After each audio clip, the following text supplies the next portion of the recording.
Hey everybody, welcome to episode number 98 of Cameron's Nostalgia Podcast.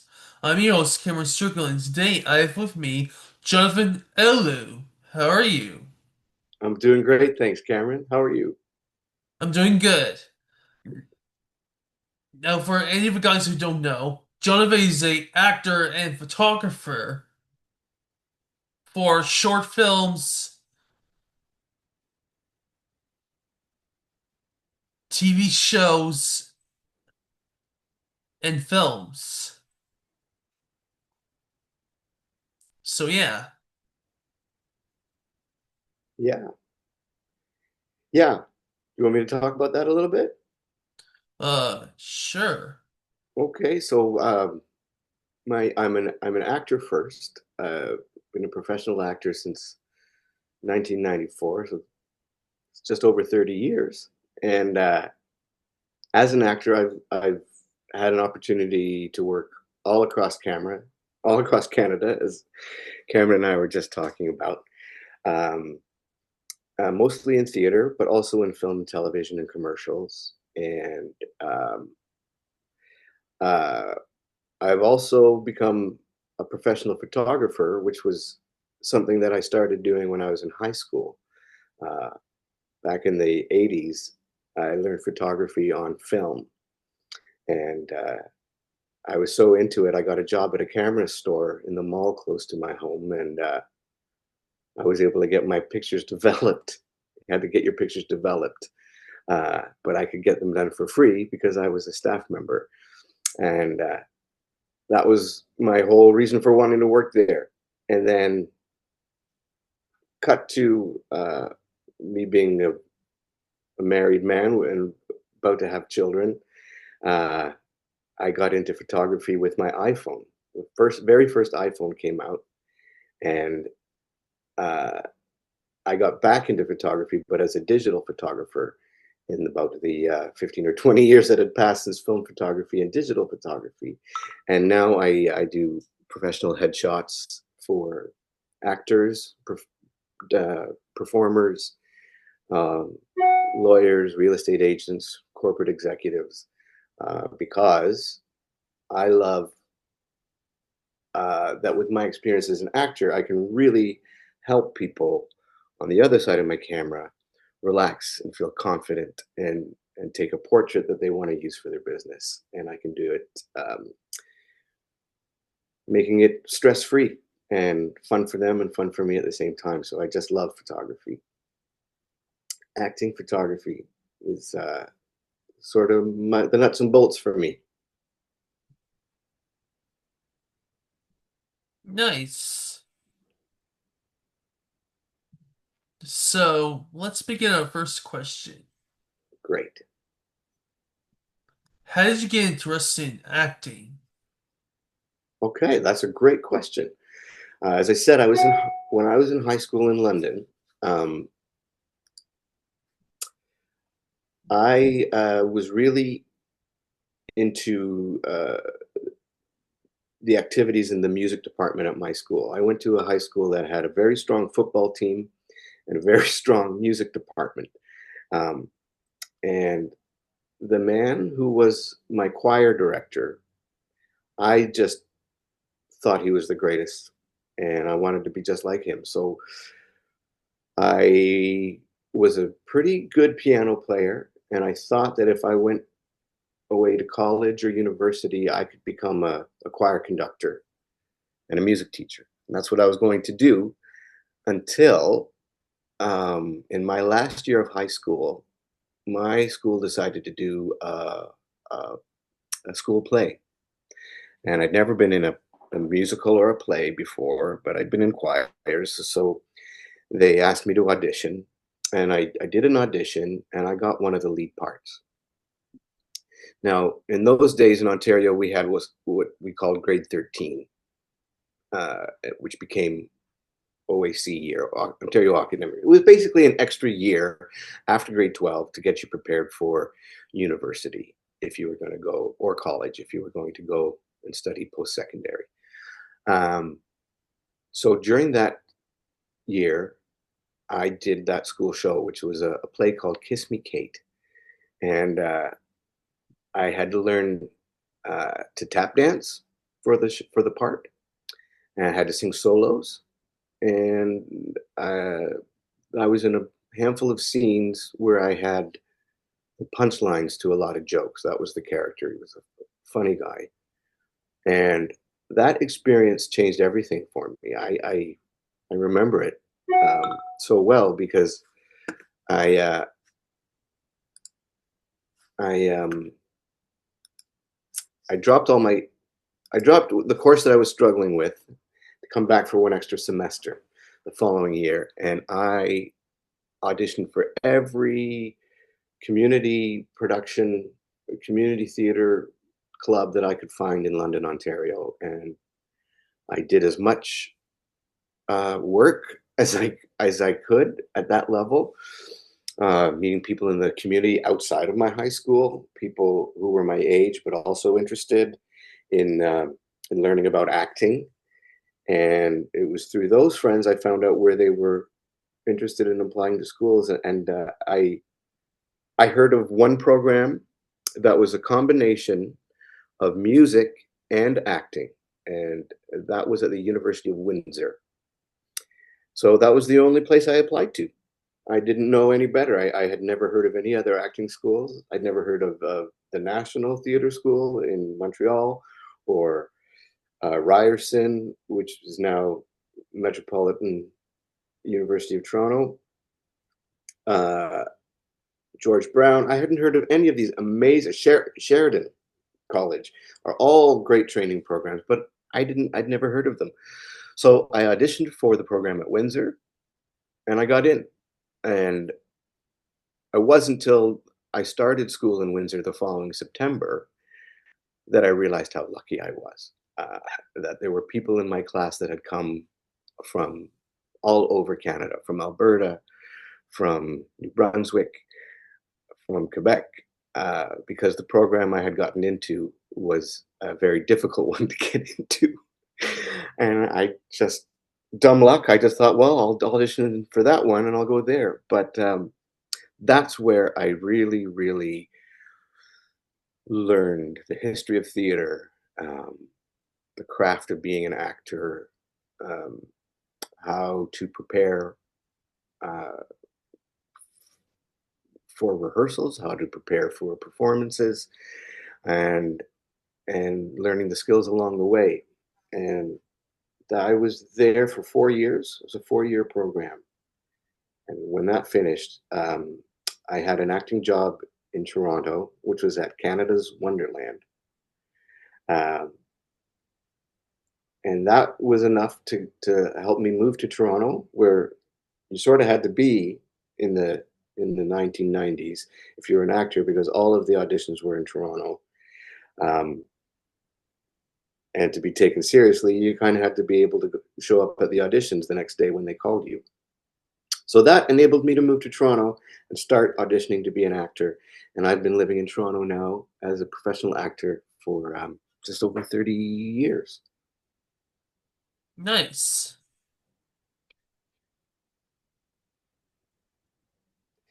But it was that one experience of being in a high school musical that made me uh, stop what I was planning to do and say, there's something else here that I love. I'm not sure what it is, but I need to know more about this. And when I look back on what those things were, it was that I would be. It was when you're in a cast of a play. It's a collective effort, right? There's all the actors who are playing the characters, and you have a stage manager, maybe two, and you have a director, and you get in the rehearsal room together each time as you're figuring out the play, and you figure it out together. And then the director gives you feedback on things that work and things that maybe didn't work, and let's try another go at it, do option B, and you refine it and you just improve it, and then you go home and work on it and bring it back the next day.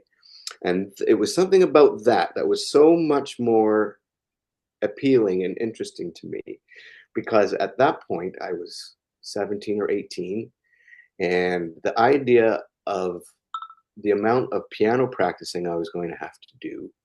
I knew I was going to be stuck alone in a room practicing piano uh, for 4 hours a day for the next however many years it was until I became a choir conductor. And that seemed daunting. And having uh, a form where I could show up and use those same talents and interests, but with a group of people, is what led me to be uh, so excited about acting and wanting to learn more about it, and ultimately embracing the whole idea and the art form as my way of life. Nice. So, you appeared on RUU, Yeah, which is a short film. yeah. You want me to tell you a little bit about that film? Yes. So that was a personal project of a few of my colleagues and friends had put together. You see, when you're a young actor or filmmaker and you're looking for work, sometimes a lot of people won't hire you unless they've got something they can look at, see some of your work. So at a certain point, you start to do projects of your own. We call them passion projects or personal projects. Um, so that was one of those. That was three friends of mine, director, writer, and director of photography, had put their resources, some of their own money, in to spend one day shooting a short film called RUU, and it was a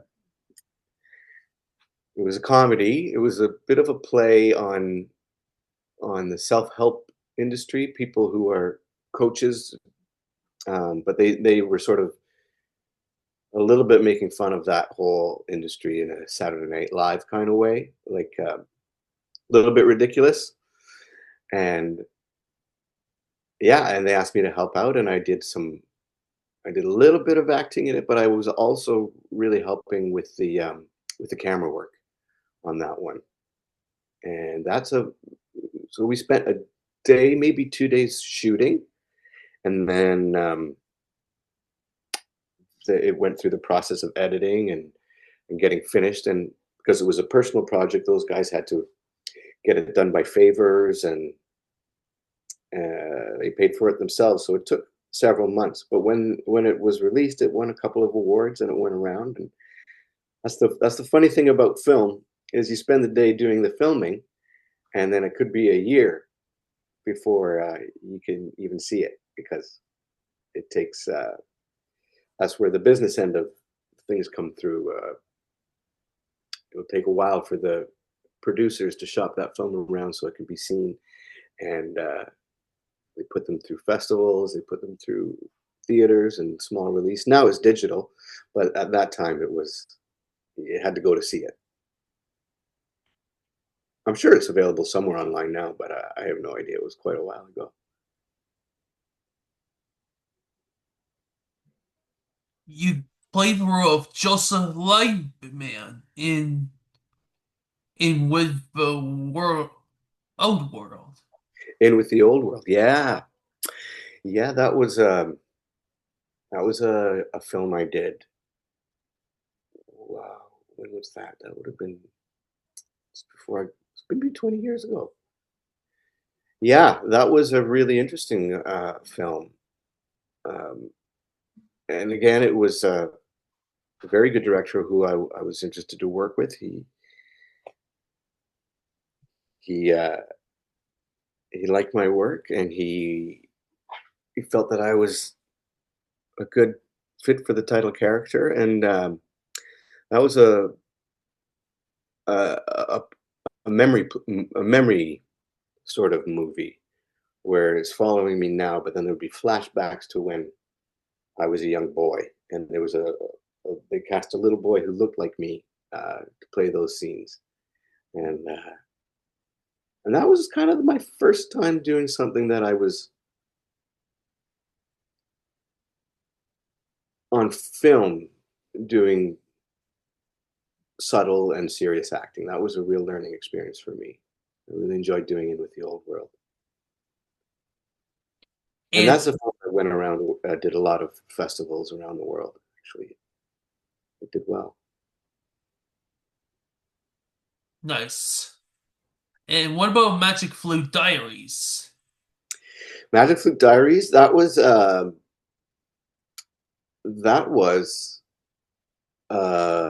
a movie version of the opera Magic Flute by Mozart.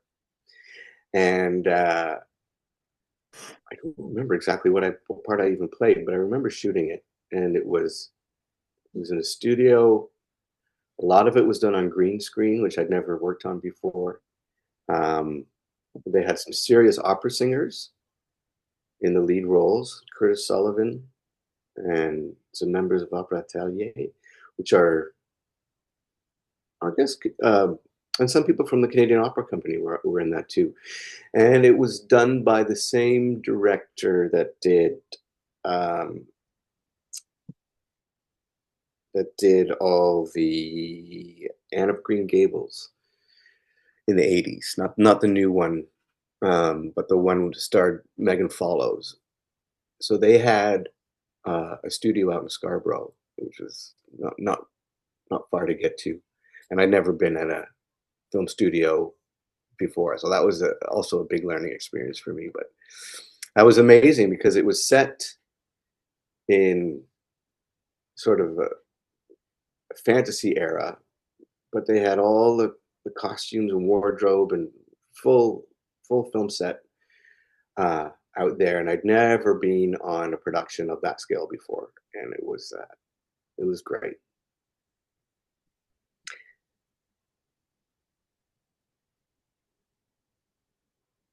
Nice. So, what was it like working on Before You Say I Do? Oh, before you say I do, that was great too. That was well, I mean, they're all great. I love it. That was a movie. It was a movie of the week, kind of like a Hallmark movie, but it was about a guy who woke up and it's 10 years in the future and he doesn't know what's going on. He shows up to work and there's all new people in his office. And I played that guy's friend at work. So I had an office next to his, and when he came to work, he was asking me questions, and I was the guy 10 years later saying, what are you talking about? Are you everything okay? Yeah, so I guess it was a comedy romance, and it starred, geez, I can't remember his name, but he was on a lot of other shows at the time, and I was really nervous to meet him, and he was just a regular actor like everybody else, which is so refreshing. And yeah, that was one of my first days as a what we call a day player in as actors, where you get hired. Uh, they have sometimes in a lot of times in Toronto. What's being shot here is an American production, so the lead roles will be brought up from the states. They'll be name name actors, and it's all the other all the other parts uh, that character has to go to that they will fill out with the actors who live close by, which I would fall under. But so you get hired as a day player to do one or two scenes, and you're done in the day that you were hired. So that's what they call it, a day player. And that was my first one of those, and yeah, I learned so much. Uh, just having makeup, being in a makeup trailer, and going and doing a rehearsal for the scene and seeing how the crew comes around, and you do a rehearsal together with the other actor and the director's talking to you, and then you do it one more time, and then there's these people walking next to you, and all they're doing is waiting to do is see where you stop, and they mark it on the floor with a piece of tape, and that's called your mark. And if you move and stop somewhere else, they're going to put another mark on the floor there. And that's in that rehearsal so they can see where the movement goes. And then you do another rehearsal. So the camera people can watch where you're going, where you're going to stop, where you're going to move to and stop. And now you've got it in your body, or we've done it physically now twice. You do it 3 times, and then they send you off to your trailers to get your makeup and costumes on. And while you're there, they're getting the light set up properly and they're testing their things. And when they call you back, you do it and the cameras are rolling. And they'll do it as many times as they need to. And that's where the difference between acting in film and acting in theater comes in, because there might be 2 actors in the scene, me and this other guy, and he comes in, he says, "Good morning." I say, "Good morning. How are you?" Well, they're shooting it from this angle first, and then we do it again so they can move the camera so they can shoot this guy talking this way. And then they're going to shoot it away from further back so they can see us both talking. And they might have to do it from even more angles. But then what they do is they cut all those pieces together so it looks like a really clean conversation that's happening. And it's exciting and it's fun and it's hard and then it becomes easy and then it's but again, it's that collective effort. It's not just me and the other actor. There's about 30 other people who all have a very important job to do. And it's about working together as a team and knowing uh, what your part of the job is to do. For me, the actor, is to hit those marks, say my lines uh, clearly and like a real person. And for the camera person, is to make sure that everything inside the frame is exactly where it's supposed to be while the camera's running. And then there's a whole bunch of people pulling focus, pulling um, cords and wires out of the way, and somebody's watching everything on a video with the director in a little tent over there. And then there's people calling what's coming next, and they say cut, and reset because we're going to do it again. And they say cut, we got it, we're moving on. Um, but it's an announcement to the whole team where we are at and what's going next. And that's the environment that I just can't get enough of. I think it's the most fun way to go to work. Nice. And what about Calvin's Dream? Calvin's Dream, that was a movie about a guy having a bad dream. And that was a project from a director from London, Ontario, who I met in Toronto, but we had a lot of people in common. Uh, yeah, and I played his brother who was in prison. We had to do a bunch of. It was that whole film was improvised. They there was no script to start from. They had a general idea of what the story was going to be. But when I showed up, they told me who my character was and who my relationship to my younger brother was, and they put me in a costume like I was in prison in an orange jumpsuit, and they filmed an interview with me, and I was making up uh, stories about my brother, and they would ask me questions, and I would answer them, make up the answers, and we just kept doing it until we got some really good stuff, and that was another one where I had no idea what was going to be in the film, if anything, that I did until I saw the film, and then I was amazed at how they had edited together me answering all these questions, and sometimes what they had put, they were able to mix it up in such a way that was way better than my actual performance. They actually made me look uh, really funny, and it was a really funny film, and he did okay with that one too. He shopped it around, and those are the kind of works that filmmakers have to do in order that they can show their work to networks and producers to get hired to shoot bigger and bigger productions. So so there's a sort of element of continuously growing. as you get older and as you do more and more stuff, you take on more responsibilities. But you have to be able to show that you're capable, and that's how people do it. And what was it like working on the TV show called C? Oh, see, that was great. So have you ever seen that show? That was an Apple TV series. I worked on season two, uh, and if you haven't seen it, it's all humans have gone blind. It takes place 500 years in the future, and there was a virus that nearly wiped out humanity, and those who have survived are blind. They just don't have sight. So it was a really challenging piece to play because it wasn't I wasn't just playing somebody who's blind. Everybody uh, is is blind, and that's why it's called C. So the whole premise of the story is that there's one child born with sight, and and the rulers are trying to find the child to kill it, and that's the whole series. But it starred Jason Momoa and John Batista, and I had a scene with the two of them, and I was just uh, a person in the market square uh, shouting that the character. So they played two brothers that were rivals.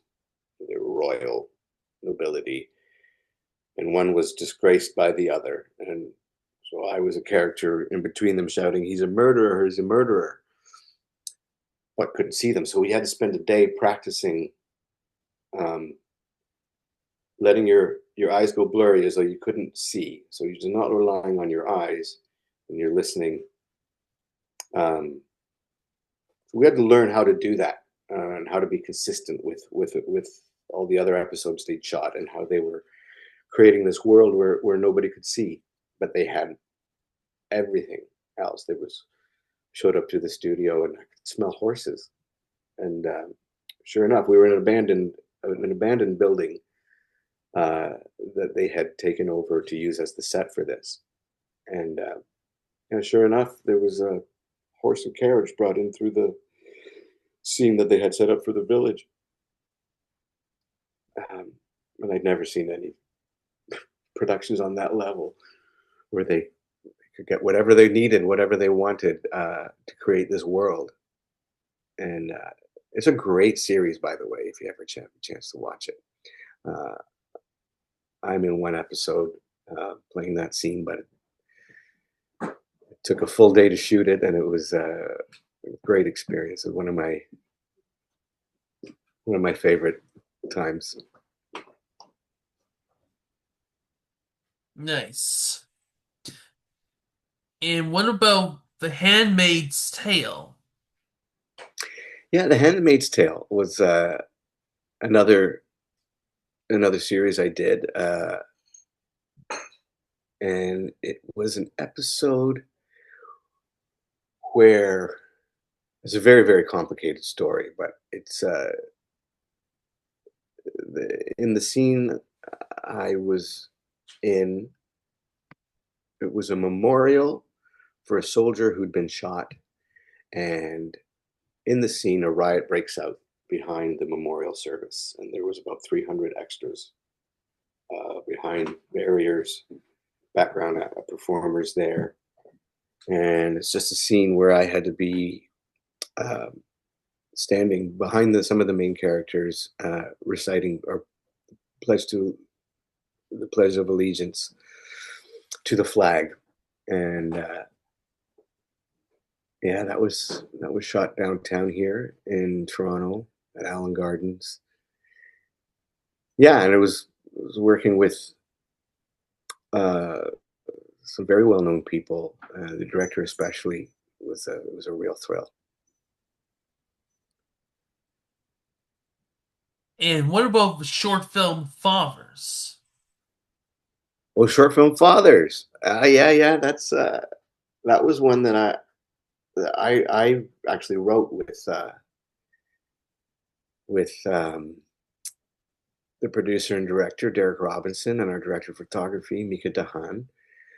And that was we are three colleagues, and we have a theory that whenever we start to do a project of our own, uh, we one of us or all of us would wind up getting called for work and have to leave the project that we were working on.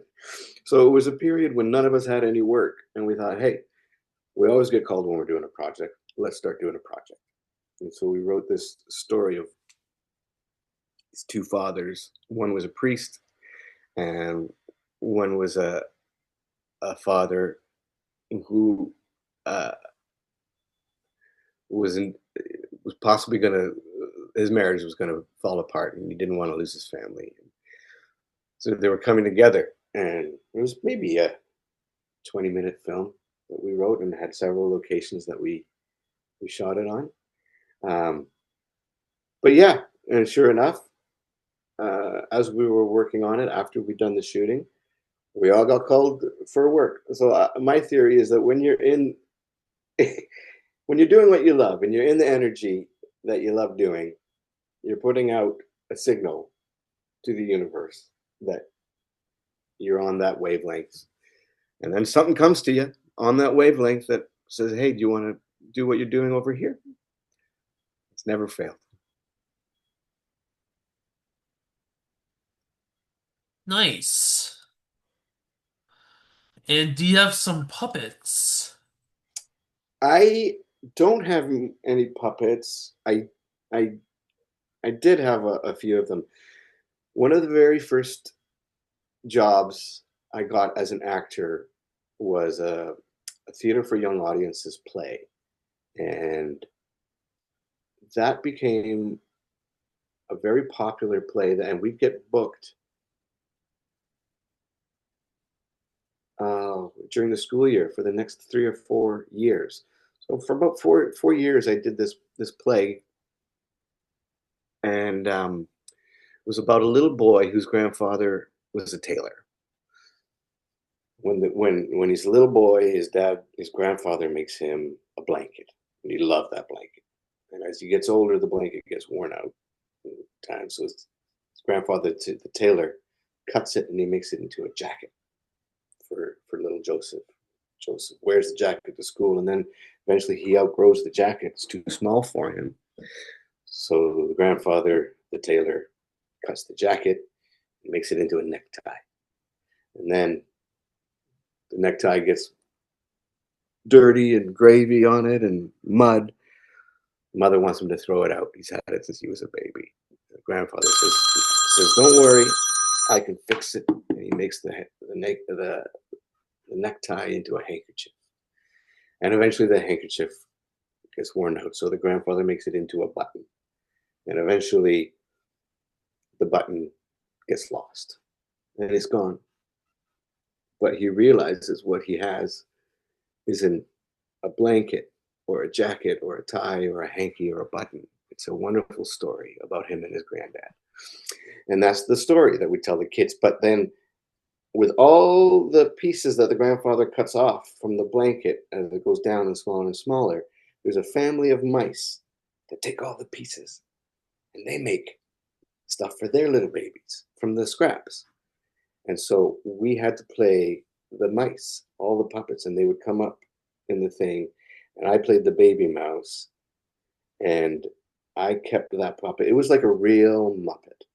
It had two arms on wires that you would control with your left hand. With your right hand, you would learn how to move the head so that the eyes were animated and activated, and when you would talk. And that was a skill I really learned to do. And if I had access, I probably would have studied puppetry much more seriously. It's beautiful. I love puppets, especially the Muppets. But I had that little baby mouse um, for years. Eventually, it thing wore out, and the rubber things became hard and broke, and it got destroyed. But it was that was a great play. A lot of kids in southwestern Ontario saw that play. Nice. Well, Jonathan, thank you so much for your time. Hey, it's been a pleasure, Cameron. Thank you for calling me and asking me to do this. It's been great. And if I ever come to Corner Brook, I'm going to look you up. Is there anything else you'd like to say? Uh, I just want to say thank you. I'm really grateful that you took the time to reach out to me and ask me these well thought out questions. And I'm